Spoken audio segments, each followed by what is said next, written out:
Guys बहुत important topic है ये, बहुत ध्यान से सुनिएगा। हम कुछ ऐसी फ्रीडम फाइटर्स के बारे में अभी डिस्कस करने जा रहे हैं जिनके बारे में ज्यादातर लोग नहीं जानते हैं, क्योंकि गाइस इस देश की लड़ाई में बहुत सारे लोगों ने योगदान दिया था। फेमस लोगों को तो हम जानते हैं, बट बैकग्राउंड में कुछ ऐसे भी फ्रीडम फाइटर्स थे जिनकी नॉलेज हमें नहीं है। तो आपको बता दें गाइस कि मिनिस्ट्री ऑफ कल्चर ने अमर चित्र कथा के साथ मिलकर यह डिसीजन लिया है कि ये 75 गुमनाम नायकों पर सचित्र पुस्तकों का विमोचन करेंगे। मतलब कि डिसाइड किया है कि रिलीज की जाएंगी कुछ इलस्ट्रेटेड किताबें 75 फ्रीडम फाइटर्स के ऊपर। तो मतलब 75 फ्रीडम फाइटर्स ऐसे हैं जिन्होंने अपना मेजर योगदान दिया था, बट जिनके बारे में लोग नहीं जानते हैं। तो ऐसे फ्रीडम फाइटर्स की बुक जो है वो रिलीज की जाएगी। और अभी रिसेंटली बताया जा रहा है कि फ्रीडम स्ट्रगल के दौरान जिन महिलाओं ने अपना योगदान दिया था उसको लेकर एक बुक जो है वो रिलीज हुई है मिनिस्ट्री ऑफ कल्चर के द्वारा, और ये आदि का महोत्सव के पार्ट के तौर पर रिलीज की गई है। और बताया जा रहा है कि इस बुक के अंदर 20 freedom fighters, women freedom fighters की स्टोरी शामिल है। तो हम डिस्कस करेंगे अभी कुछ फ्रीडम फाइटर्स की स्टोरीज के बारे में, बट मैं आपको बता दूं अभी पहले फेज में 20 फ्रीडम फाइटर्स की स्टोरी इन्होंने रिलीज करी है, वुमेन फ्रीडम फाइटर्स की। इसके बाद दूसरा फेज जो आएगा, दूसरा एडिशन जो आएगा, उसमें ये 75 एनोनिमस ट्राइबल फ्रीडम फाइटर्स की स्टोरी जो है वो रिलीज करेंगे। और तीसरे और फाइनल एडिशन के दौरान 30 मतलब फ्रीडम फाइटर्स जो हैं अलग अलग क्षेत्र के, उनकी स्टोरीज रिलीज की जाएगी। ऐसे करके टोटल 75 ऐसे फ्रीडम फाइटर्स इनके बारे में ज्यादातर लोग नहीं जानते हैं, उनकी स्टोरी जो है वो रिलीज करने का फैसला लिया है मिनिस्ट्री ऑफ कल्चर ने। That's why we are discussing this particular topic. तो चलिए स्टार्ट करते हैं रानी अबक्का से। तो कई दशकों तक पुर्तगाली हमले को विफल करने वाली रानी अबक्का हम लोग को देखने को मिलती है। काफी सालों तक जो पोर्चुगीज अटैक जो था इन्होंने विफल किया था। और रानी अकब्बा की बात करें गई तो ये कर्नाटक के चौटा उल्लाह की पहली तुलुवु रानी थी। उन्होंने 16वीं शताब्दी में शक्तिशाली पुर्तगालियों से लड़ाई लड़ी और उन्हें पराजित किया। तो पोर्चुगल के अगेंस्ट जो है वो उन्होंने लड़ाई लड़ी थी। वह चोटा राजवंश से संबंधित थी जो मंदिरों के नगर मुडबिद्री से शासन करते थे, और बंदरगाह शहर उल्लाह उनकी सहायक राजधानी थी। चोटा राजवंश का शासन भारत के तटीय कर्नाटक यानी कि तुलुनाडु के कुछ हिस्सों में फैला हुआ था, और इसकी राजधानी पुट्टिगे थी। तो आपको यहां पर क्या चीज ध्यान में रखनी है, पहली बात तो रानी अकब्बा कर्नाटक से एसोसिएटेड थी, स्पेशली चोटा राजवंश से। तो ये चोटा राजवंश कहां का है, तो कर्नाटक आपको थोड़ा सा ध्यान में रखना है, ठीक है। कर्नाटक में ये चोटा राजवंश हमें देखने को मिलता था। कभी कभी क्या होता है कि क्या पता आपसे रानी अकब्बा से रिलेटेड क्वेश्चन ना पूछ लें, आपसे पूछ लें कि बताइए जरा चोटा राजवंश है वो कहां का है, तो कर्नाटक थोड़ा सा आप ये ध्यान में रखिएगा, ठीक है।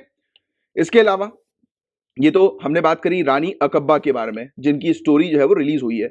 इसके अलावा मातंगिनी हाजरा, तो बंगाल की एक स्वतंत्रता सेनानी मातंगिरी हाजरा जिन्होंने संघर्ष में अपने प्राण न्यौछावर कर दिए। उन्होंने 29 सितंबर 1942 को तमलुक पुलिस स्टेशन के सामने ब्रिटिश भारतीय पुलिस द्वारा गोली मारे जाने तक भारतीय स्वतंत्रता आंदोलन में भाग लिया। तो 29 सितंबर 1942 को इन्हें जो है वो तमलुक पुलिस स्टेशन के सामने जो है वो ब्रिटिश इंडियन पुलिस ने गोली मार दी थी, और इन्होंने इंडियन इंडिपेंडेंस मूवमेंट में पार्टिसिपेट किया था। मतंगिरी हाजरा, राइट। तो ये चीज थोड़ा सा आप ध्यान में रखिएगा। इन्हें गांधी बूढ़ी के नाम से भी जाना जाता है, वेरी इंपॉर्टेंट। तो क्वेश्चन बन सकता है गांधी बूढ़ी के नाम से किसे जाना जाता है, तो मातंगिनी हाजरा, राइट। तो ये चीज ध्यान में रखिएगा। और 1930 में इन्होंने सिविल डिसोबीडियंस मूवमेंट में पार्टिसिपेट किया था, और इनको इवन सॉल्ट एक्ट को यानी कि नमक अधिनियम को तोड़ने के लिए इन्हें गिरफ्तार भी किया गया था। तो ये हमने बात करी मातंगिनी हाजरा के बारे में। अब हम डिस्कस करेंगे गुलाब कौर के बारे में। तो आपको बता दें कि गुलाब कौर एक स्वतंत्रता सेनानी थी जिन्होंने भारतीय लोगों को ब्रिटिश राज के खिलाफ लड़ने और संगठित करने के लिए अपने जीवन की आशाओं और आकांक्षाओं और विदेश में जीवन के अपने सपने को त्याग कर दिया। तो गुलाब कौर का बेसिकली ड्रीम था कि इन्हें जो है वो अब्रॉड में जो है वो जीना है, अब्रॉड जाना है, वहां पर काम करना है। बट इस देश को आजाद करने के लिए ब्रिटिश रूल के अगेंस्ट जो है ये लड़ी थी। इन्होंने लोगों को इकट्ठा किया, गैदर किया, संगठित किया, अपने साथ मिलाया, और आपको बता दें कि फिलीपींस की राजधानी मनीला में गुलाब कौर भारतीय उपमहाद्वीप को ब्रिटिश शासन से मुक्त कराने के उद्देश्य से भारतीय प्रवासियों द्वारा स्थापित एक संगठन गदर पार्टी में शामिल हो गई थी।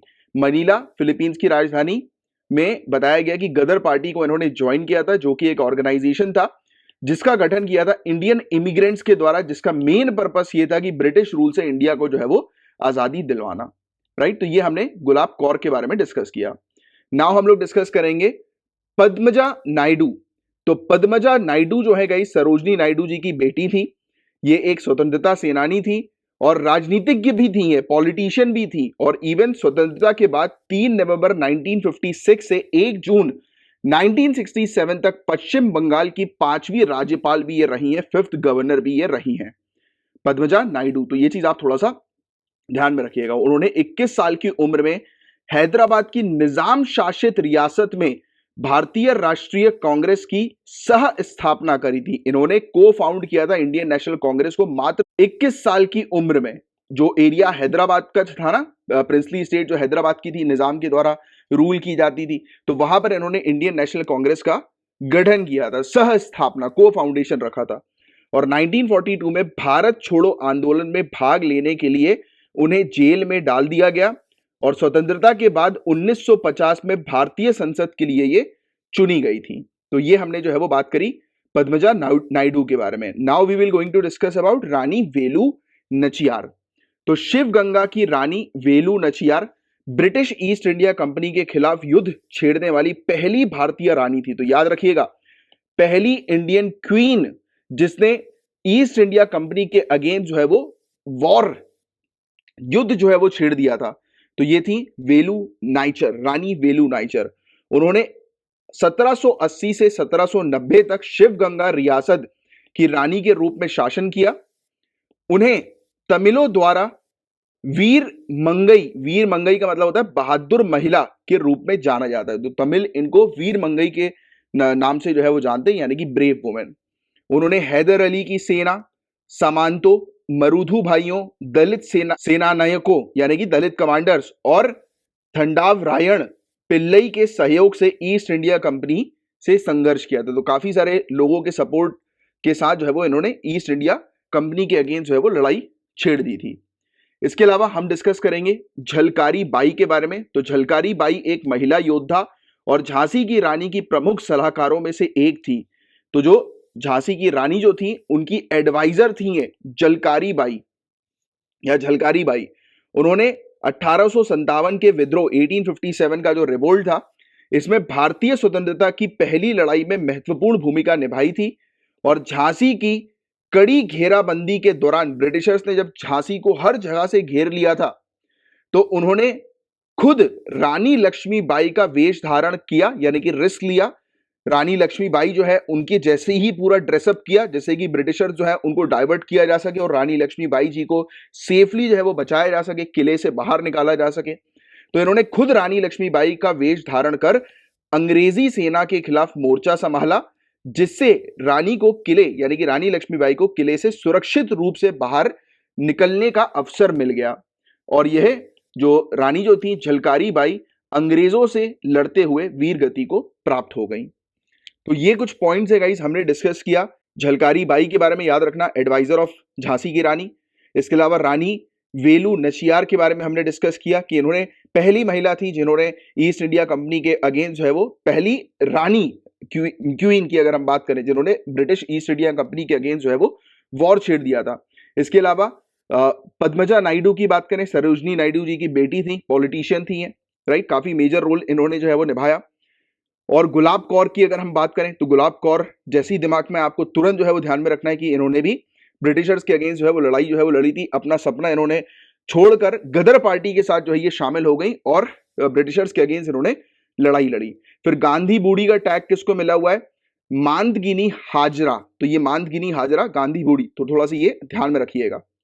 इसके अलावा रानी अकब्बा के बारे में हमने ऑलरेडी जो है वो डिस्कस किया, बहुत इंपॉर्टेंट है रानी अकब्बा का योगदान भी, राइट। तो आपको थोड़ा सा बस ध्यान में रखना है, चोटा राजवंश से बिलोंग करती थी और चोटा राजवंश कहाँ का है?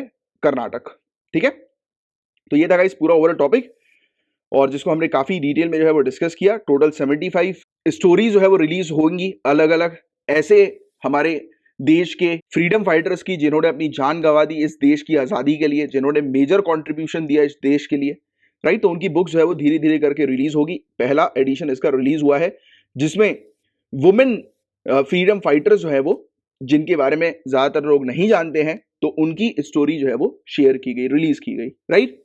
तो ये था गाइस पूरा ओवरऑल टॉपिक। उम्मीद करता हूं अच्छे से आपको हर एक चीज समझ में आ गई होगी। गाइज मैं आप लोगों को कुछ इन्फॉर्मेशन देना चाहता हूं। सबसे पहले तो नीचे डिस्क्रिप्शन पर जो टेलीग्राम का चैनल दिया हुआ है उसकी लिंक है, तुरंत जाकर उसको ज्वाइन करो। वहां पर आपको जो अभी आप ये लेक्चर देख रहे हैं करंट अफेयर्स का, इसकी रेगुलर बेसिस पर पीडीएफ आपको वहां पर मिल जाएगी। और हमारी मेंस की एक फ्री आंसर राइटिंग की क्लासेस चलती हैं रेगुलर बेसिस पर, उन क्लासेस को फॉलो करिए और उसकी भी पीडीएफ आपको हमारे टेलीग्राम चैनल पर मिल जाएगी। बाकी इसके अलावा हमारे कोर्सेज अवेलेबल हैं। अगर आप सीरियसली एग्जाम की तैयारी कर रहे हैं, यूपीएससी सिविल सर्विसेज या किसी भी स्टेट सिविल सर्विसेज की, तो आप हमारा कंप्लीट जनरल स्टडीज का बैच ज्वाइन कर सकते हैं। जीरो से पूरी तैयारी इसमें करवाई जा रही है, जीरो से पूरी कंप्लीट जीएस 1 2 3 4 आपका करवाया जाएगा। बिल्कुल बेसिक से हर एक अंडरस्टैंडिंग डेवलप करवाई जा रही है क्लासेस के दौरान, तुरंत उसको ज्वाइन करें। एंड सेकेंडली हमारा मेंस आंसर राइटिंग का भी एक बैच है जहां पर 500 से भी ज्यादा क्वेश्चंस की प्रॉपर आपकी प्रैक्टिस करवाई जा रही है। आप आंसर्स लिखकर भेजते हैं और हमारी टीम जो है, बेस्ट फैकल्टी जो है हमारी, वो आपकी कॉपीज को चेक करती हैं और आपको बताती है कि आप कैसे आंसर्स को इंप्रूव करेंगे, राइट। और 500 से ज्यादा क्वेश्चंस की प्रैक्टिस, मतलब मान के चलिए कि इतनी अगर आप प्रैक्टिस कर लेंगे और प्रॉपर तरीके से रेगुलरली जैसा मैं कह रहा हूं उसके अकॉर्डिंग फॉलो करेंगे तो आपका सिलेक्शन होकर ही रहेगा। एंड जो भी इंफॉर्मेशन आपको चाहिए मेंस आंसर राइटिंग बैच से रिलेटेड या हमारे जीएस बैच से रिलेटेड, तो इस नंबर पर आप कांटेक्ट कर सकते हैं व्हाट्सएप के जरिए। नंबर है 9713282838।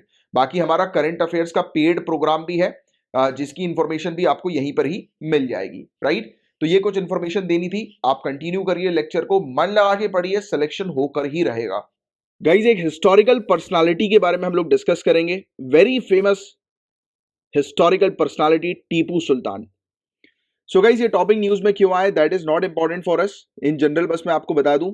तो बीजेपी ने आरोप लगाया है कि कांग्रेस जो है वो प्लान कर रही है कि जो एक क्षेत्र है मुस्लिम डोमिनेटेड क्षेत्र मुंबई के अंदर, तो उस क्षेत्र में एक प्लेग्राउंड है, राइट, एक खेल का मैदान है, उसका नाम जो है वो टीपू सुल्तान के नाम पर रख दिया जाए। इसकी योजना कांग्रेस बना रही है। तो इसको लेकर ये टॉपिक जो था वो न्यूज में था, but that is not important. जो चीज न्यूज में आई है, मेन चीज जो हमारे काम की है वो है टीपू सुल्तान के बारे में जानना। तो काफी सारे फैक्ट्स मैं आपको बताऊंगा टीपू सुल्तान से रिलेटेड, बहुत ध्यान से सुनिएगा। तो टीपू सुल्तान मैसूर राज्य का शासक और मैसूर के सुल्तान हैदर अली का सबसे बड़ा पुत्र था। Point 1 to be noted. Guys Tipu को अब तक कल्पनाशील और साहसी व्यक्ति और प्रतिभाशाली सैन्य रणनीतिकार के रूप में देखा जा रहा है। इसको a man of imagination and courage के तौर पर देखा जाता है। टीपू सुल्तान को a man of imagination and courage. Guys इंसान के अंदर जो इमेजिनेशन की पावर है वो सबसे बेस्ट है, ह्यूमन के अंदर जो पावर है। आपको आज की डेट में सिर्फ एक ही चीज लगातार बार बार सोचते रहना है कि आपको सिविल सर्विसेज का एग्जाम क्रैक करना है। अगर आप अपने एम के बारे में, अपने गोल के बारे में लगातार बार बार सोचते जाओगे, उसको दोहराते जाओगे, बोलते जाओगे, डेफिनेटली वो चीज आपको मिलेगी। This is totally true. मैंने खुद ने पर्सनली इस चीज को एक्सपीरियंस किया है कि जिस चीज के बारे में आप बार बार लगातार सोचते रहते हो, बोलते रहते हो कि मुझे ये बनना है, मुझे ये बनना है, एक दिन आप वो बन जाते हो। तो बहुत जरूरी है इमेजिन करना। टीपू सुल्तान को भी इसीलिए कहा जाता है man of imagination and courage. वो सोचता था, नीति बनाता था, उस पर काम करता था। सिर्फ सोचना ही नहीं है यार, नहीं तो फिर आप बोलो कि सर ने तो सिर्फ सोचने के लिए कहा, मैं तो बस लेट कर सोचता रहूंगा, पढ़ाई वढ़ाई तो गई भाड़ में, अपन को क्या करना, अपन तो सर ने बोला सोचने के लिए। नहीं बॉस, सोचो और उस चीज को प्रैक्टिकल बनाओ। सोचो आपको आईएएस का एग्जाम क्रैक करना है, तो उसके लिए एक दिमाग में एक स्ट्रेटजी बनाओ कि आप किस प्रकार से कितने दिन में बुक्स जो है वो फिनिश करेंगे, कितने दिन में अपने टाइम टेबल को फिनिश करेंगे, राइट। अगर आप बुक को लेकर बैठे हैं तो उसको सिर्फ फिनिश नहीं करना है, you have to understand each and everything, concept clarity करना है। जब भी डिमोटिवेटेड हो, सोचो दिमाग में, मतलब वो दिन को सोचो कि जिस दिन आपका एग्जाम क्रैक होगा और आपके घर पर मीडिया वाले अचानक से आ जाएंगे, आपके घर वाले कितने खुश होंगे। उस दिन को सोचो कि अचानक आपके पास कॉल आता है आपके फ्रेंड्स का कि अरे तेरा तो सिलेक्शन हो गया, राइट, आपको पता भी नहीं। और ऐसे स्टोरी बनाओ माइंड में, तो अपने आप मोटिवेशन आएगा और आप फिर आप पढ़ने बैठोगे, राइट। और टीपू सुल्तान एक ब्रिलियंट मिलिट्री स्ट्रैटेजिस्ट था, ब्रिलियंट मिलिट्री स्ट्रैटेजिस्ट। बताया जाता है कि इसने अपने 17 वर्षों के छोटे से शासनकाल के दौरान भारत में ब्रिटिश कंपनी को सबसे गंभीर चुनौती दी थी, सबसे गंभीर चुनौती, सीरियस चैलेंज जो है वो इसने ब्रिटिश ईस्ट इंडिया कंपनी को दिया था, मात्र अपने 17 साल के टेन्योर या रूल के दौरान। और गाइस, टीपू सुल्तान ने मात्र 17 साल की उम्र में पहले एंग्लो मैसूर वॉर, फिर दूसरे एंग्लो मैसूर वॉर, कभी कभी एंग्लो मैसूर वॉर से रिलेटेड आपसे डायरेक्ट क्वेश्चन बनेगा कि इसकी डेट बताइए, तो आपको ध्यान में रखना है 1767 से 1799 तक टोटल 4 मैसूर वॉर्स हुए थे। और चौथे मैसूर वॉर के दौरान जो है एंग्लो मैसूर वॉर जो हुआ था, चौथा फोर्थ एंग्लो मैसूर वॉर जो हुआ था, उसमें टीपू सुल्तान जो है वो मारा गया था अपनी राजधानी, अपनी कैपिटल श्रीरंगपट्टनम में। तो डेथ ऑफ टीपू सुल्तान 1799। तो ये पॉइंट थोड़ा सा आप ध्यान में रखिएगा और एंग्लो मैसूर वॉर के बारे में एक अच्छी जानकारी रखिएगा, क्योंकि इससे रिलेटेड सिविल सर्विसेज में क्वेश्चंस पूछा जाता है, प्रीलिम्स में भी और मेंस में भी। और गाइस, टीपू सुल्तान ने काफी सारी टेक्नोलॉजीज का जो है वो इस्तेमाल किया, नई नई टेक्नोलॉजीज का जो है वो इस्तेमाल किया। यूरोपियन लाइंस के आधार पर इसने अपनी आर्मी को रीऑर्गेनाइज किया, राइट। और इसने अपनी सेना में पहली बार वॉर रॉकेट को इंट्रोड्यूस किया। तो फर्स्ट वॉर रॉकेट, लड़ाई में काम आने वाले रॉकेट को पहली बार टीपू सुल्तान ने अपनी सेना में शामिल किया। तो ये पॉइंट भी आप ध्यान में रखिएगा, फर्स्ट वॉर रॉकेट का उपयोग किसने किया? टीपू सुल्तान ने। साथ ही साथ गाइस, इसने डिटेल्ड सर्वे और क्लासिफिकेशन, विस्तृत सर्वेक्षण और वर्गीकरण के आधार पर एक लैंड रेवेन्यू सिस्टम जो है वो तैयार किया, एक भू राजस्व प्रणाली तैयार की, जिसमें करों को सीधे किसान पर इंपोज किया जाता था, टैक्सेस डायरेक्टली किसान पर इंपोज किए जाते थे, मतलब किसान डायरेक्ट जो है वो टैक्स पे करता था। और हालांकि ये टैक्स जो कलेक्ट किए जाते थे वो सैलरी एजेंट से टैक्स कलेक्ट किए जाते थे। तो इसने बेसिकली क्या होता था, मिडिल मैन्स वगैरह जो होते थे उसके कारण से टीपू सुल्तान समझ गया था कि टैक्सेशन का सिस्टम जो है वो काफी जो है वो खराब हो गया, मिडिल मैन के आने के कारण, जमींदार के आने के कारण किसान का एक्सप्लॉइटेशन होता है, तो वो ये बात जान गया था। तो उसने डायरेक्टली किसानों पर टैक्स इंपोज किए और टैक्स कलेक्ट करने के लिए सैलरी एजेंट्स जो है वो उसने अपॉइंट कर दिए, राइट। और इवन इसने स्टेट के रिसोर्स बेस को भी जो है वो स्ट्रॉन्ग किया, वाइड किया, बढ़ाया रिसोर्स बेस को। और कैसे बढ़ाया इसने? तो बहुत सारे रिफॉर्म्स लाकर, बहुत सारे सुधार करके, इरिगेशन पे इसने काम किया, राइट। कृषि का आधुनिकीकरण किया, मॉडर्नाइज किया एग्रीकल्चर को, बंजर भूमि के विकास के लिए कर छूट दी इसने, राइट। टैक्स ब्रेक जो है वो दिया वेस्टलैंड के डेवलपमेंट के लिए, सिंचाई के लिए बुनियादी ढांचे का निर्माण किया, इरिगेशन के लिए इंफ्रास्ट्रक्चर इसने तैयार किए, जो पुराने डैम्स वगैरह थे, बांध जो थे, उसकी मरम्मत इसने करवाई, कृषि उत्पादों और रेशम उत्पादन को बढ़ावा दिया, राइट। इसने प्रमोट किया एग्रीकल्चर, मैन्युफैक्चरिंग और सेरिकल्चर को। और साथ ही साथ व्यापार में सहयोग करने के लिए एक नौसेना का भी इसने गठन किया, नेवी जो है वो उसने बिल्डअप करी। और कारखानों की स्थापना के लिए एक राज्य वाणिज्यिक निगम, मतलब कि स्टेट कमर्शियल कॉर्पोरेशन भी इसने सेटअप किया। किस पर्पस के लिए? फैक्ट्रीज के लिए। एंड टीपू सुल्तान के संबंध में क्या विवाद हम लोग को देखने को मिलता है और टीपू सुल्तान क्यों विवादों में आ जाता है? तो लगभग हर ऐतिहासिक शख्सियत द्वारा टीपू सुल्तान के प्रति दिलचस्पी दिखाई गई है, और लगभग सबका दृष्टिकोण जो है वो अलग अलग है, सबका विजन जो है वो टीपू सुल्तान को लेकर अलग अलग है। हैदर और टीपू दोनों अपने राज्य का विस्तार करने की महत्वाकांक्षाएं रखते थे, दोनों ही चाहते थे कि अपनी जो टेरिटरी जो है उसको वाइड करें और बढ़ाएं। और उन्होंने मैसूर के बाहर राज्यों पर, मतलब मैसूर के जो बाहर के जो राज्य हैं, राइट, जो मैसूर के अंडर नहीं आते हैं, इस पर इन्होंने आक्रमण किए थे। और इवन बताया जाता है कि आक्रमण पर जब ये निकलते थे तो इनके सामने जो छोटे छोटे काफी सारे नगर, कस्बे, गांव वगैरह आते थे तो इनको ये जला दिया करते थे, राइट। और सैकड़ों मंदिर और चर्चों को नष्ट कर दिया गया था इनके द्वारा, और हिंदुओं को फोर्सफुली कन्वर्ट करवाया गया था टीपू और हैदर अली के द्वारा। तो दैट्स वाई ये विवाद में हमेशा, यानी कि इनको बताया जाता है कि क्रिटिसाइज हमेशा इन सब चीजों के लिए भी किया जाता है। इवन ऐतिहासिक दस्तावेज में टीपू द्वारा काफिरों को इस्लाम में धर्म परिवर्तन करने हेतु मजबूर करने और उनके पूजा स्थल को नष्ट करने की शेखी बघारने के संबंध में विवरण दर्ज है। तो हिस्टोरिकल रिकॉर्ड जो है, टेक्स्ट जो है, उसमें मेंशन है कि टीपू सुल्तान ने काफी सारे लोगों को इस्लाम धर्म फॉलो करने के लिए कन्वर्ट कर दिया था, राइट। काफी सारे रिलीजियस प्लेसेस को इन्होंने जो है वो नष्ट कर दिया था टीपू सुल्तान ने। और टीपू के संबंध में असहमति रखने वाले दो प्रकार के लोग हैं। एक जो उसे मैसूर का बाघ, टाइगर ऑफ मैसूर कहते हैं, और उसे उपनिवेशवाद के खिलाफ एक प्रतिरोध और कर्नाटक के एक महान सपूत के रूप में देखते हैं। तो एक तो बोलते हैं कि ये टाइगर है मैसूर का, कॉलोनियलिज्म के अगेंस्ट इसने लड़ाई लड़ी थी, कर्नाटक का ग्रेट सन है ये। और दूसरे वो लोग जो उसे मंदिरों को नष्ट करने और हिंदुओं एवं ईसाइयों के फोर्सफुल कन्वर्जन का आरोप लगाते हुए कट्टर और अत्याचारी बताते हैं। तो ये टीपू सुल्तान से रिलेटेड हमने काफी डिटेल में काफी सारी चीजें डिस्कस करी। अगर टीपू सुल्तान से रिलेटेड क्वेश्चन आता है तो ये सब पॉइंट जरूर आप मेंशन करिएगा। और प्रीलिम्स पॉइंट ऑफ व्यू से भी मैंने आपको काफी सारे फैक्ट्स टीपू सुल्तान से रिलेटेड बताए हैं। तो ये था गाइस पूरा overall topic. Guys air India अब फॉर्मली हैंडओवर की जा चुकी है टाटा ग्रुप को, राइट। आप जानते हैं जैसा कि टाटा ग्रुप ने एयर इंडिया जो है वो परचेज कर ली है गवर्नमेंट ऑफ इंडिया से, या फिर मैं ये कह सकता हूं कि टाटा के पास एयर इंडिया वापस आ गई है। क्यों? क्योंकि एयर इंडिया एक टाइम पर टाटा की ही कंपनी थी, टाटा एयरलाइंस के नाम से जानी जाती थी। अब फाइनली टाटा ने इसको दोबारा से खरीद लिया, आप ये भी कह सकते हो, राइट। तो आपको बता देंगे इसकी यूनियन गवर्नमेंट ने ट्रांसफर कर दिए हैं एयर इंडिया के शेयर्स, और साथ ही साथ पूरा कंट्रोल और मैनेजमेंट जो है वो टाटा सन सब्सिडरी टेलिस को ट्रांसफर कर दिया जा चुका है। और 5 साल पहले जो सरकार ने डिसइन्वेस्टमेंट की प्रोसेस शुरू करी थी, अब वो फाइनली इसी डील के साथ जो है वो अब एंड हो गई है। टाटा के पास गाइस एयर इंडिया के 141 प्लेन जो है वो जा चुके हैं, और साथ ही साथ ओनरशिप आइकॉनिक ब्रांड्स की जैसे कि एयर इंडिया, इंडियन एयरलाइंस, महाराजा, इसकी ओनरशिप अब टाटा के अंडर जा चुकी है। और ना ही सिर्फ इतना, बल्कि 13,500 परमानेंट और कॉन्ट्रेक्चुअल एम्प्लॉइज जो हैं वो भी टाटा के अंडर अब जा चुके हैं। अब टाटा जो है वो 1 साल में डिसाइड करेगा कि किन एम्प्लॉइज को रखना है, किन को नहीं रखना। मतलब कि मिनिमम ये एम्प्लॉय जो है टाटा के अंडर 1 साल के लिए काम करेंगे, फिर टाटा का जो भी डिसीजन होता है एम्प्लॉइज को लेकर वो स्वयं उसी का ही होगा। और आपको बता दें आज की डेट में टाटा ग्रुप के पास 3 एयरलाइंस हैं। एक विस्तारा जिसमें उसकी ओनरशिप 51% की है, एक एयर एशिया इंडिया जिसमें उसकी ओनरशिप 84% की है, और अब एयर इंडिया पूरी तरह से टाटा के अंडर आ चुकी है।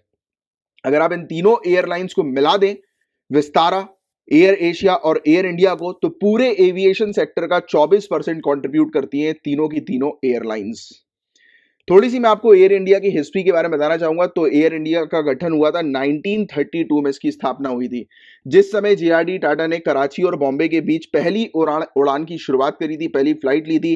तो उसी के साथ जो ये एयर इंडिया जो है उसका गठन हो गया था। बट आपको बता दें गाइस कि उस समय ये टाटा एयरलाइंस के नाम से जानी जाती थी, और गवर्नमेंट ने बाद में जाकर 1948 में 49% की हिस्सेदारी जो है वो अपनी रख दी, यानी कि 49% के शेयर जो है वो गवर्नमेंट ने एक्वायर कर लिए टाटा एयरलाइंस के, या एयर इंडिया के आप कह सकते हैं। फिर बाद में जाकर इसका राष्ट्रीयकरण कर दिया गया 1953 में, राइट। फिर बाद में जाकर इस एयरलाइंस का जो है वो नाम चेंज किया गया, right. Tata airline air India international बन गई, और डोमेस्टिक फ्लाइट जो है वो बन गई इंडियन एयरलाइंस। फिर 2007 में ये दोनों जो अलग अलग जो नाम जो दिए गए थे उसको मर्ज कर दिया गया, राइट। और इसी मर्ज के साथ हम लोग को देखने को मिला कि कुछ सालों के बाद, और या फिर आप कह सकते हो कि आज से कुछ सालों से पहले, पूरी तरह से ये कंपनी जो है वो कर्ज में डूब गई थी, अपने प्रॉफिट जो है वो नहीं निकाल पा रही थी किसी भी तरीके से। फिर फाइनली सरकार ने सोचा कि अब डिसइन्वेस्टमेंट कर दो, क्योंकि अब सरकार तो चला नहीं पा रही थी, प्रॉफिट निकाल ही नहीं पा रही थी, लॉस में चल रही थी एयरलाइंस। तो फिर इन्होंने बेच दी ये बहुत सालों से ये कोशिश कर रहे थे बेचने की एयर इंडिया को, बट फाइनली अब टाटा ने जो है उसको परचेज कर लिया, और अब पूरी तरह से टाटा ग्रुप के अंडर जो है ये एयर इंडिया जो है वो जा चुकी है, राइट। तो ये पॉइंट था छोटा सा, ये एक न्यूज थी जिसके बारे में आपको जानकारी होनी चाहिए। गाइस वर्ल्ड ट्रेड ऑर्गेनाइजेशन का एक मुख्य काम ये है, इंपॉर्टेंट काम ये है कि आपस में कंट्रीज के बीच में जो भी ट्रेड डिस्प्यूट्स वगैरह जो होते हैं उसको सेटल करना। तो इसी चीज के बारे में हम लोग चर्चा करेंगे और थोड़ी सी बात करेंगे कि अभी क्या इशू चल रहा है, राइट। चाइना जो है वो भड़क गई है एक यूरोपियन कंट्री के ऊपर।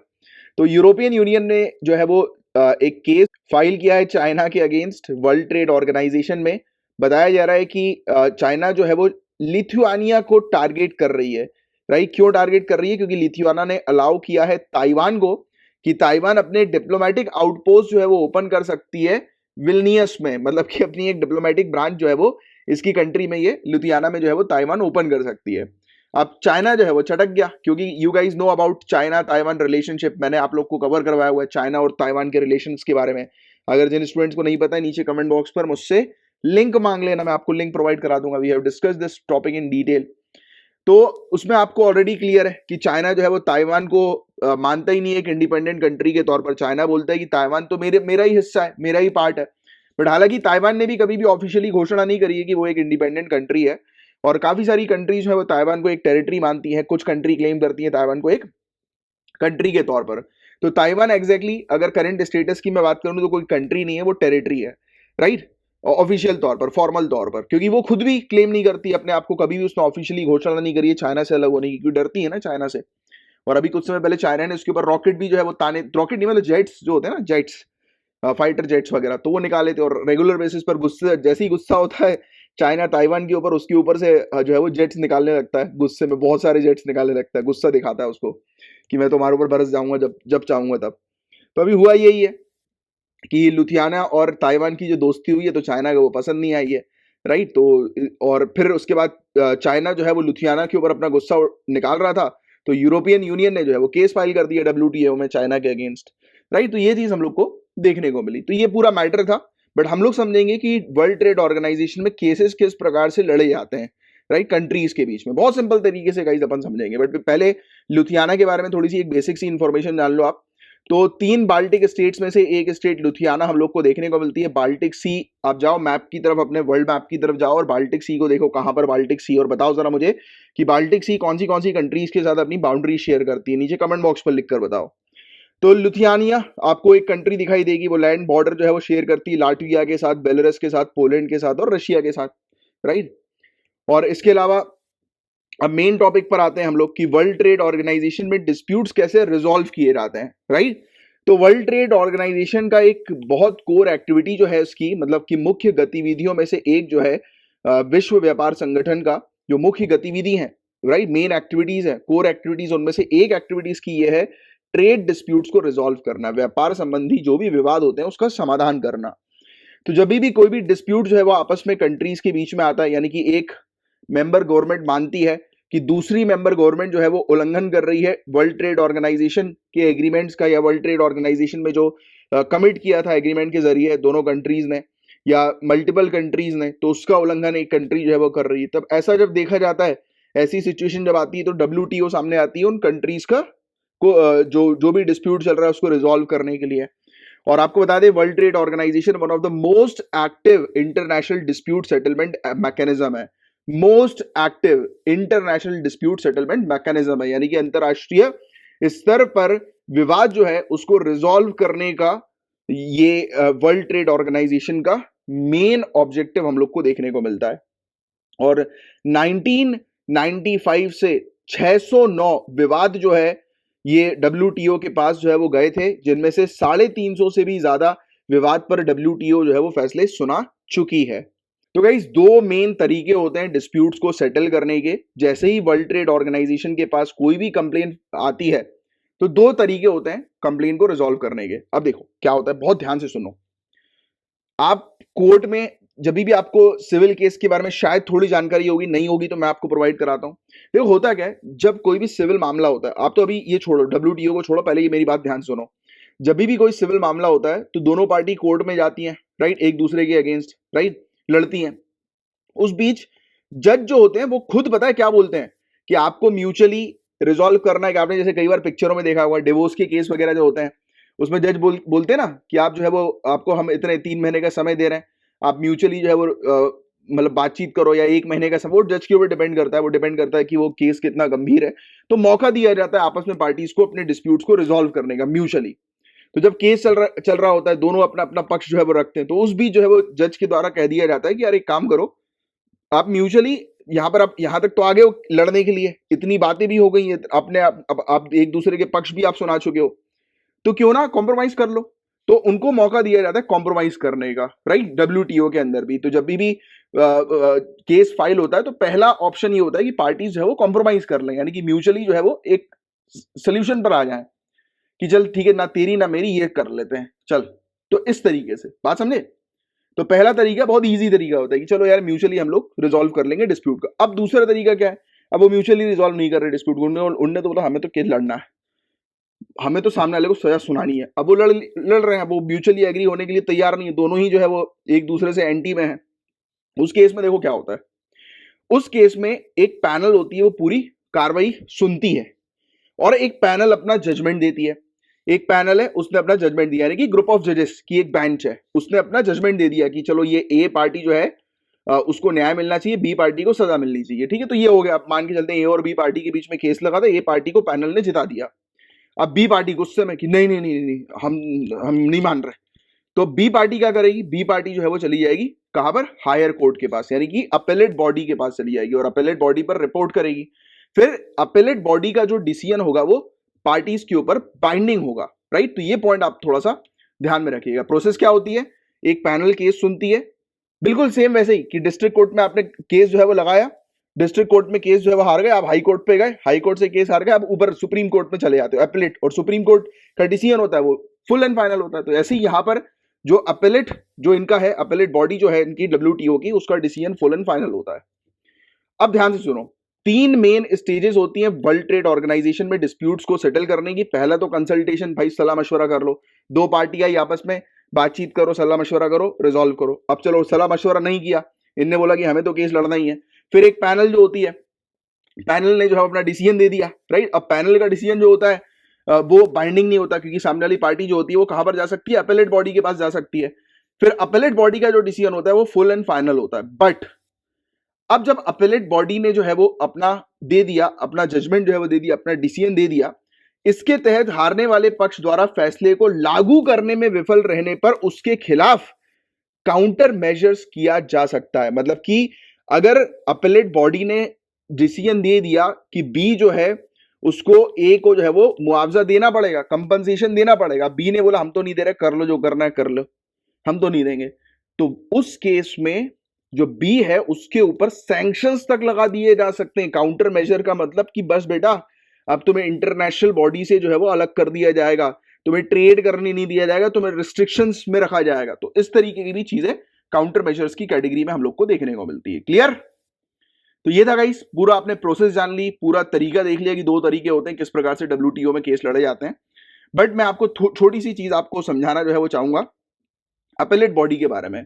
तो गाइज ये अपेलेट बॉडी जो है ये सेटअप हुई थी 1995 में। ये एक स्टैंडिंग कमेटी हमें देखने को मिलती है जिसमें 7 सदस्य होते हैं, यानी कि परमानेंट कमेटी है। और इसका काम क्या होता है इस बॉडी का, तो आप समझ ही चुके हो कि जैसे ही केस पैनल के पास जाता है WTO के, और पैनल जो है वो जैसे ही अपना जजमेंट सुनाती है, तो उस जजमेंट को चैलेंज करने के लिए अपेलेट बॉडी के पास जाया जाता है। तो ये सिंपल सी चीज है, ये तो आपको पता ही लग चुकी है अभी तक, राइट।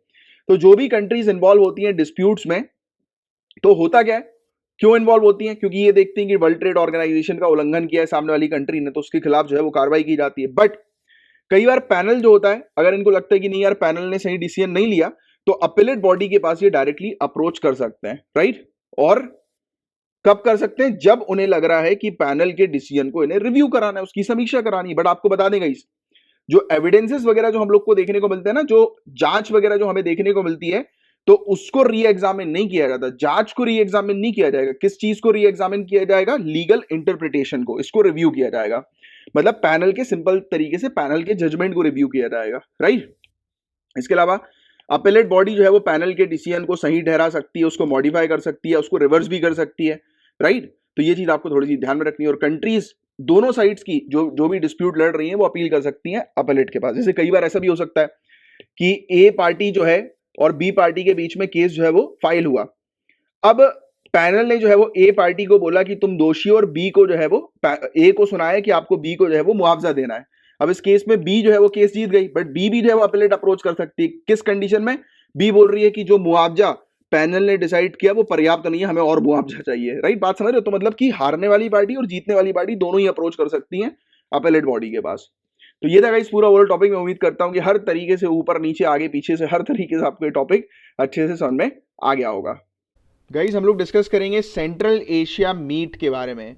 तो पहली इंडिया सेंट्रल एशिया समिट अभी रिसेंटली होस्ट की गई थी हमारे ऑनरेबल प्राइम मिनिस्टर के द्वारा, नरेंद्र मोदी जी के द्वारा।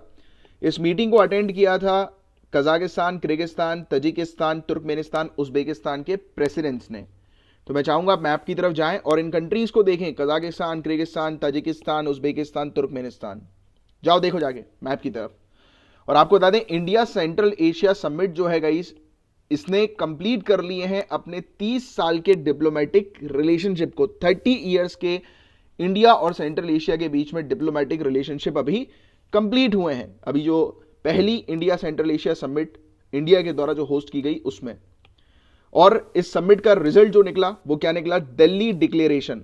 और गाइज इंडिया ने चिंता जताई है किस चीज को लेकर कि इंडिया और सेंट्रल एशिया जो कि लैंडलॉक कंट्रीज हैं इनके बीच में कनेक्टिविटी की कमी है, इंडिया सेंट्रल एशिया तक कनेक्ट नहीं होना चाहती। तो ये इंडिया ने चिंता व्यक्त की है। और आप जानते हैं गाइस कि वी एग्रेसिवली वांट्स कि हमें सेंट्रल एशिया का मार्केट मिले, एग्रेसिवली वांट, बिकॉज हमारा आत्मनिर्भर भारत अभियान है, राइट। इसके थ्रू हम लोग मैन्युफैक्चरिंग कर रहे हैं, मैन्युफैक्चरिंग को बढ़ावा दे रहे हैं। अब जब इंडिया के अंदर मैन्युफैक्चरिंग होगी तो ऑब्वियस ही बात है डोमेस्टिक नीड्स को तो हम पूरा करेंगे ही करेंगे, साथ ही साथ हमें एक्सपोर्ट्स भी करना है, राइट। और सेंट्रल एशिया का मार्केट हमारे लिए बहुत ज्यादा इंपॉर्टेंट है, एक तो काफी नजदीक भी है, राइट। और नजदीक होने के कारण हमारे प्रोडक्ट्स महंगे नहीं होंगे, यानी कि शिपिंग कॉस्ट और वेरियस कॉस्ट नहीं लगेगी, और हम चाइना को जो है वो काउंटर कर सकेंगे, राइट। और जो क्योंकि चाइना सेंट्रल एशिया में बहुत ह्यूज इंटरेस्ट जो है वो ले रहा है, तो हम चाहते हैं कि सेंट्रल एशिया में हमारा मार्केट जो है वो हम क्रिएट करें। तो इसलिए वी वांटेड कि इंडिया और सेंट्रल एशियन कंट्रीज के बीच में एक अच्छी कनेक्टिविटी जो है वो बिल्डअप हो, इंफ्रास्ट्रक्चर हो कि हम कनेक्ट कर सकें, हमारा सामान उन तक पहुंच सके। एंड लीडर्स ने अनाउंस किया एक प्लान कि नई दिल्ली के अंदर जो है वो सेंट्रल एशिया सेंटर जो है वो तैयार किया जाएगा और एक प्लान बनाया जाएगा। इवन अनाउंस किया गया 2 वर्किंग ग्रुप्स को, ज्वाइंट वर्किंग ग्रुप्स को, अफगानिस्तान और छाबर पोर्ट प्रोजेक्ट के लिए। और ये जो पूरी कंट्रीज जो है सेंट्रल एशियन कंट्रीज जो है उन्होंने हाईलाइट किया तापी गैस पाइपलाइन प्रोजेक्ट की इंपॉर्टेंस को। अब तापी गैस पाइपलाइन प्रोजेक्ट क्या है तो इसके बारे में मैं आपको बताऊंगा, अभी शॉर्ट में आपको बता देता हूं कि ये जो प्रोजेक्ट है वो तुर्कमेनिस्तान से शुरू होता है। तुर्कमेनिस्तान में हम लोग को गाल्क निशक ऑयल फील्ड्स देखने को मिलती हैं, तो वहां से ये शुरू होता है और वहां से अफगानिस्तान पाकिस्तान होते हुए इंडिया आती है। मतलब कि एक पाइपलाइन है, गैस की पाइपलाइन, नेचुरल गैस की ये पाइपलाइन है तुर्कमेनिस्तान से इंडिया तक की, राइट। अब इस बीच अफगानिस्तान और पाकिस्तान आती हैं। आप जानते हैं कि अफगानिस्तान में अभी इशू चल ही रहा है, राइट। मेजर इशू हम लोग को तालिबान का, आप लोग सब इससे वाकिफ हैं, जानते हैं। और पाकिस्तान के बारे में तो आपको पता ही है कि हमारा इशू चलता ही रहता है, राइट, उससे। तो यही चीज़ है कि ये पाइपलाइन जो है वो जल्द से जल्द जो है वो शुरू हो, तो ये सेंट्रल एशियन की कंट्रीज जो है वो अफगानिस्तान और पाकिस्तान में जो इश्यूज जो चलते रहते हैं अक्सर, तो इसके बीच का जो है वो समाधान निकालें और तापी गैस पाइपलाइन को जो है वो शुरू करें, राइट। इवन जो ऑल्टरनेटिव रूट्स जो अवेलेबल हैं, जैसे कि इंडिया को अगर इन सेंट्रल एशियन कंट्रीज तक पहुंचना है, इन लैंडलॉक कंट्रीज तक पहुंचना है, तो हम समुद्र के जरिए भी पहुंच सकते हैं। जैसे कि ईरान पर हम लोगों ने छावर पोर्ट जो है वो बनाया है, राइट। और इवन उसके जरिए हम पहुंच सकते हैं सेंट्रल एशियन कंट्रीज तक। और इवन हम लोग international North South Transport corridor के माध्यम से भी पहुंच सकते हैं, बंदर अब्बास और जिसे प्रमोट किया जाता है रशिया और ईरान के द्वारा, उसके माध्यम से। तो ये international North South Transport corridor क्या है, इस पर भी हम लोग अभी चर्चा करेंगे, इसके बारे में भी। हालांकि मैं पहले आप लोग को पढ़ा चुका हूं, बता चुका हूं, बट फिर से हम लोग अभी डिस्कस कर लेंगे, आपको रिवाइज भी हो जाएगा, राइट। तो ये एक चीज है। तो अभी मेन मुद्दा क्या है, हमें सेंट्रल एशियन कंट्रीज तक पहुंचना है, हमें वहां का मार्केट चाहिए जिससे कि हम वहां के लोगों को अपने प्रोडक्ट्स बेच सकें और कमा सकें, राइट, कमाई कर सकें। तो ये कमर्शियल इंटरेस्ट दिमाग में रखो आप, और स्ट्रेटेजिक इंटरेस्ट भी है। इन कंट्रीज के साथ हमारे रिलेशनशिप अच्छे होंगे तो ऑब्वियस ही बात है कि इंडिया के लिए बेनिफिट है, क्योंकि इंडियन प्रोडक्ट्स वहां पर ज्यादा से ज्यादा बिकेंगे, है ना।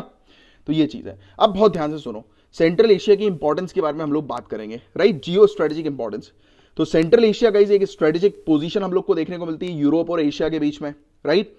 यहां पर ह्यूज पोटेंशियल है ट्रेड करने का, ग्रोथ का ह्यूज पोटेंशियल है, इन्वेस्टमेंट का ह्यूज पोटेंशियल है। मतलब कि यहां पर ये मान के चलो कि नया नया खेल है, यहां पर कोई ज्यादा अच्छा खासा इंफ्रास्ट्रक्चर नहीं है, बट अगर हम पहले कूद जाएंगे, यहां पर सेटअप करेंगे पूरी चीजें, तो थोड़े समय के बाद, क्योंकि आप देखिए कोई भी कंपनी जब सेटअप की जाती है तो उसका रिस्पॉन्स है वो आपको थोड़े समय के बाद मिलता है। अभी वहां पर कोई ज्यादा कॉम्पिटिशन नहीं है, तो हम पहले ही अगर बिजनेस में वहां पर घुस जाएंगे तो हम अपनी मोनोपोली क्रिएट कर देंगे। तो हम उस मार्केट के अंदर एंटर होना चाह रहे हैं, उस जगह पर एंटर होना चाह रहे हैं। तो यहां पर इन्वेस्टमेंट का, ग्रोथ का, ट्रेड का ह्यूज पोटेंशियल है सेंट्रल एशियन कंट्रीज के पास। और आपको बता दें सेंट्रल एशिया जो है वो इंडिया की नेबर तो नहीं है, तो इसलिए ये इंडिया के साथ अपनी बाउंड्री शेयर नहीं करती है। तो इसीलिए ये बहुत मेजर जो इशू है वो कनेक्टिविटी का सबसे बड़ा है हमारे लिए। जो आज की डेट में सबसे बड़ा चैलेंज है वो ये है कि सेंट्रल एशियन कंट्रीज तक हमें पहुंचना है। अब इसके अलावा इकोनॉमिक इंपॉर्टेंस की भी बात करें सेंट्रल एशिया की, तो यहां पर बहुत ह्यूज नेचुरल रिसोर्स है, जैसे कि crude oil, natural gas, gold, copper, aluminium, iron. तो अभी बताइए, मैंने आपको थोड़ा सा तापी के बारे में जो है वो बताया था, तापी।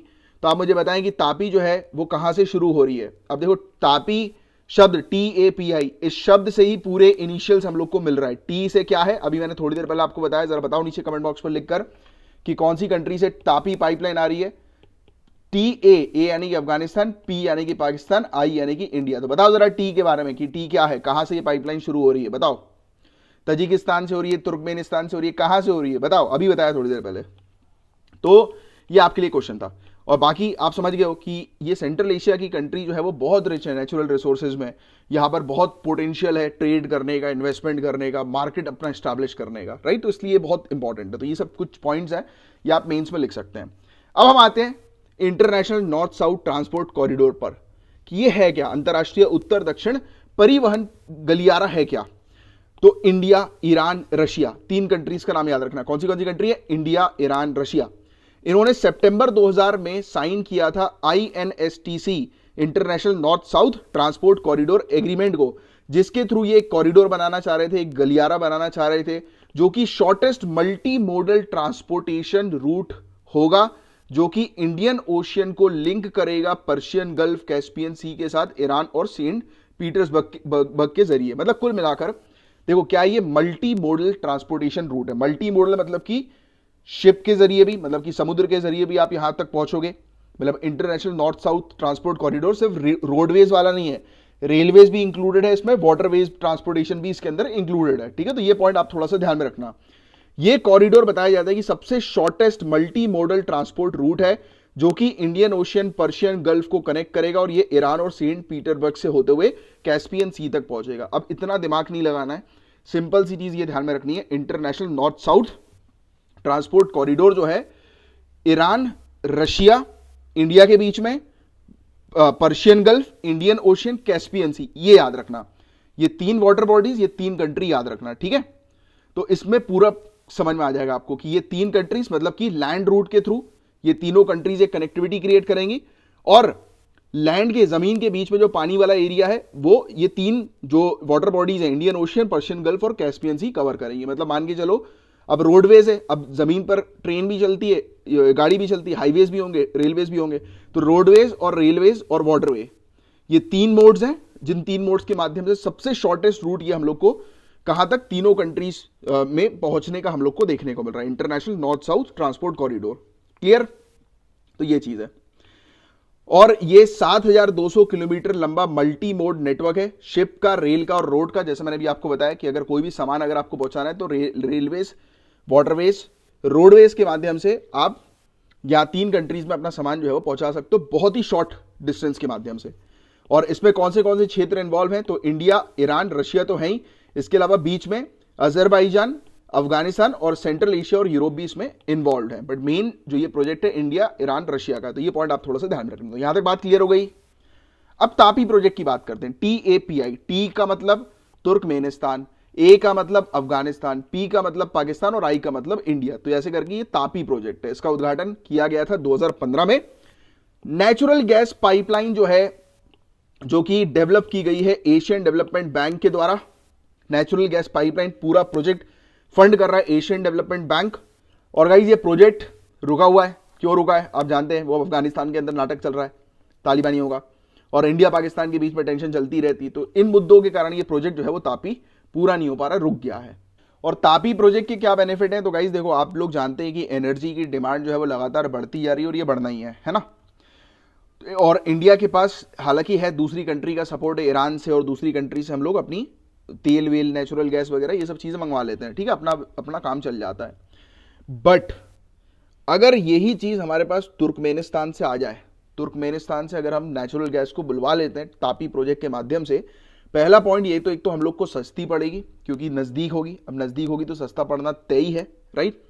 और दूसरा पॉइंट सबसे ज्यादा इंपॉर्टेंट, कि इसके पास बहुत ज्यादा रिजर्व है, बहुत भारी मात्रा में इसके पास रिजर्व है, कि यानी कि इससे अगर हमने डील कर ली, डायरेक्ट पाइपलाइन बिछा दी, तो इंडिया में तो किसी के पास जाए ना जाए, हमारे पास तो गैस आनी ही है ये पाइपलाइन डलने के बाद। तो ये एक श्योरिटी जो है वो हो जाएगी। तो इसलिए ये हमारे लिए एक अट्रैक्टिव डील हमें देखने को मिलती है, और तुर्कमेनिस्तान एक अट्रैक्टिव पोजीशन हम लोग को देखने को मिलती है।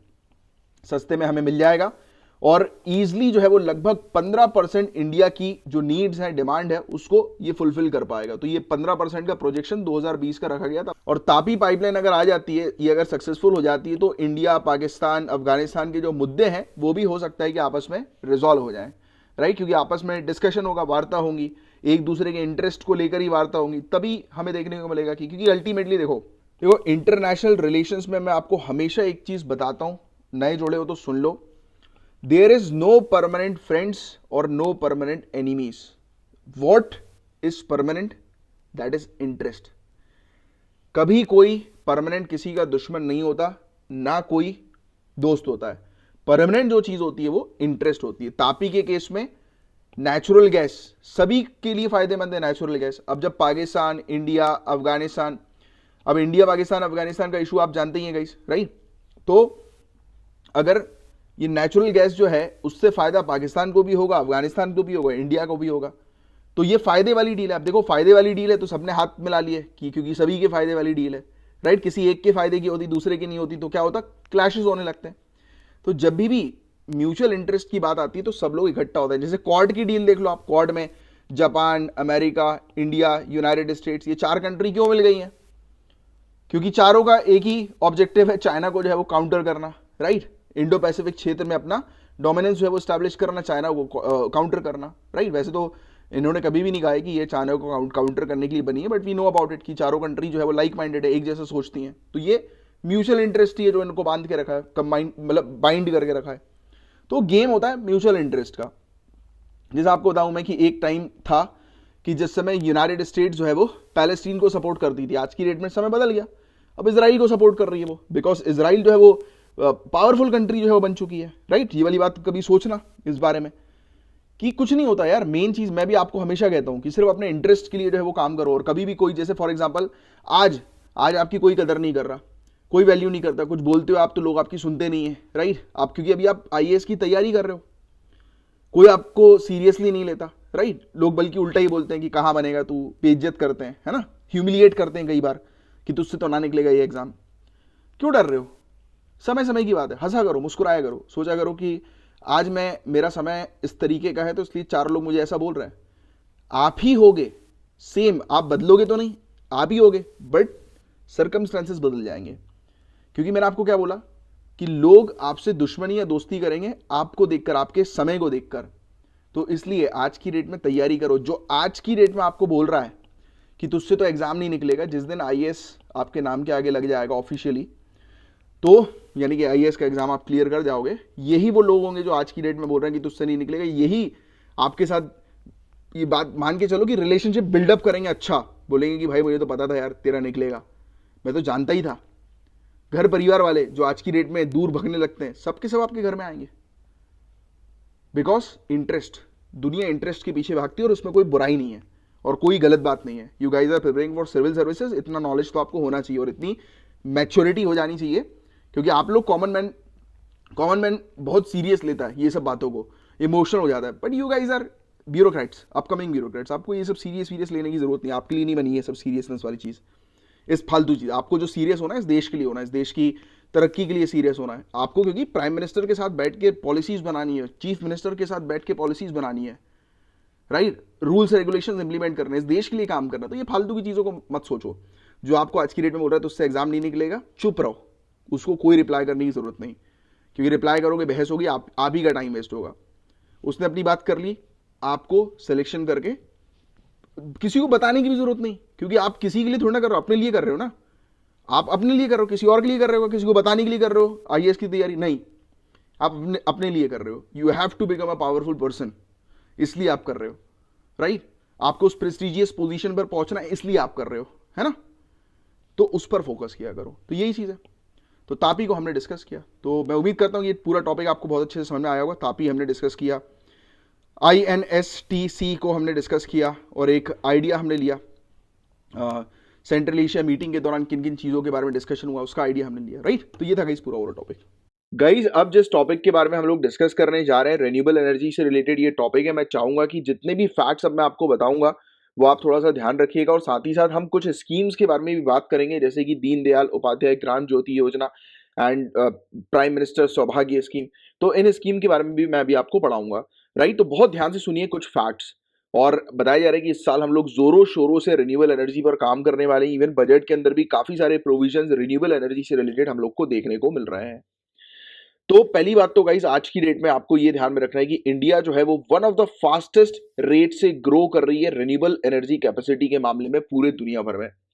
तो पूरे दुनिया भर में इंडिया का रिन्यूएबल एनर्जी सेक्टर बहुत तेजी से ग्रो कर रहा है। इवन हम लोगों ने पेरिस में हुई कॉन्फ्रेंस ऑफ पार्टी 21 के दौरान ये संकल्प लिया था कि हम 2030 तक इतने मतलब रिन्यूएबल सेक्टर में इतने आगे बढ़ जाएंगे कि हमारी कंट्री के अंदर जो इलेक्ट्रिसिटी जो पावर जनरेट होगी उसका 40% हम नॉन फॉसिल फ्यूल सोर्सेज के थ्रू यानी कि रिन्यूएबल सोर्सेज के थ्रू जो है वो जनरेट करेंगे। तो ये हमारा एक संकल्प है जो ध्यान में रखना कि 2030 तक 40% पावर जो है वो हमें रिन्यूएबल सोर्सेज के थ्रू या फिर आप कह सकते हैं नॉन फॉसिल फ्यूल के सोर्सेज के थ्रू जनरेट करनी है।